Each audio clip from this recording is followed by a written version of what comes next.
Hello and welcome to the Glasgow Film Festival. Thank you very much for coming to see Kandahar Break.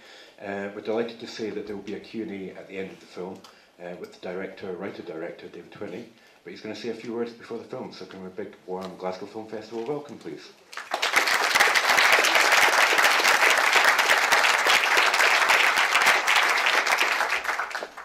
Hi everyone. Thanks very much for coming. This is Kandahar Break. It was shot in Pakistan, right on the Afghan border, in 2008. I'll tell you some stories afterwards. I hope you'll stay and ask me some questions and grill me about perhaps why I went to Pakistan to shoot a film. I hope you enjoy it, and thanks very much for coming. Thank you. How do you think tonight's screening went? I was really pleased. I mean, it was full. There was every seat was taken pretty much, and you can't ask for more than that, really. Good. And what about the reaction with the audience in the Q&A? Yeah, I mean, it was good because lots of questions were asked, and people seem to have enjoyed the film. First of all, David, welcome to Glasgow Film Festival, and congratulations on your movie, which I found very powerful. To start with, can we talk a little bit where the story comes from, and then we'll have a look at what it was actually like to make the film. But the location seemed very authentic, but also the story seems to be one that you couldn't make up that story really. So where did the actual narrative come from? Well, I went to, when I was about 23, I went to direct a TV programme in Afghanistan, and whilst we were in Kabul, it was about February 2002, and a prominent politician was murdered at the airport in Kabul. So they shut the airport, so we couldn't fly out, because what we did, at that time you would fly in on a UN flight from Islamabad to Kabul. So when they shut the airport, that was it. We couldn't fly out. So and I really had to it was all kicking off there, and I really wanted to go home, and we had a deadline for the programme.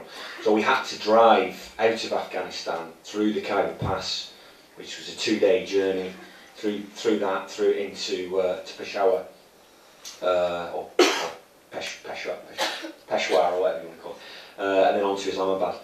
So that sort of seeded the seed, the germ for the idea. Started with that escape from Afghanistan idea. And what were the logistical problems of actually shooting in the Pakistan area then? Oh, it's massively difficult. We weren't gung ho about it. I mean, we went there. We got the permission of the government and the Balochistan government, and we had a lot of security. But even so, I mean, it's the infrastructure's not very good. It is dangerous. So you've got all the security implications, and things like diarrhea can be a real problem. I mean, I lost so much weight last year. I've enjoyed putting it back on.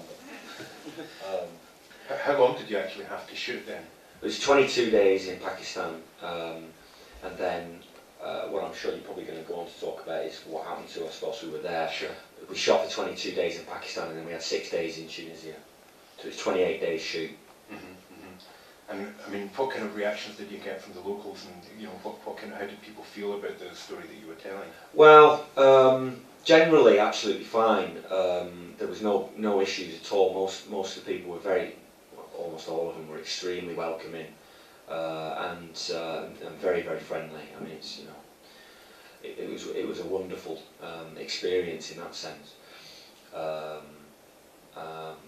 But obviously there are going to be people who didn't want us there. Nobody really knew about the story, what we were making. I mean, not even the Pakistani actors were given the scripts. All the Pakistanis were just given their lines. The only Pakistani who knew the story was the line producer. So what did happen to you? Oh well, basically 22 days in, our crew vans were attacked. Some gunmen opened fire and shot at one of the vans. They shot 4 of the crew. So immediately we had to leave. We were evacuated. Unfortunately, it didn't really work out. Four Pakistanis I've got bullet wounds. They're all fine. They all just got shot in the leg. I'm Guy, really, he fired like that and just shot everybody in the leg. I'm really glad you cleared that up. Sorry. I was pretty concerned for you as a director of your crew being... Yeah, no, they're all fine. They're okay. We all pretty quickly said, you know, this ain't going to finish us. We're going to finish this film. You know, we've shot 75% of the movie and we want to finish it. So I went back to England. I started formulating straight away how I was going to do it. You know, maybe I should go to a quarry in Derbyshire and, you know, build some build some bazaars or something. And I quickly established that wasn't going to work. I looked into doing it in Spain because you had the weather and you perhaps had the right cut light. And but then I thought, well, maybe Tunisia, because you know they've got the similar ethnicity. They look very similar. And then I cut some of the, but that was going to be expensive compared to Pakistan. So I cut some of the film. Went to the investor and said, look, you know, we need some more money. And he saw about 15 minutes and signed a cheque there and then. Now that the film is complete, I mean, have you got plans for kind of further adventures? I mean, I'm really interested in politics and history. I'd love, you know, I just love the opportunity to have more money and more time, because we had no money and we had no time, so it was just shot incredibly. It was shot, you know, faster than a TV drama, and that obviously affects everything about, you know. So I'd really love the opportunity to do something akin to that, you know, something similar to that, but with on a bigger scale. Just have more time to do it. Can we have a big round of applause for David?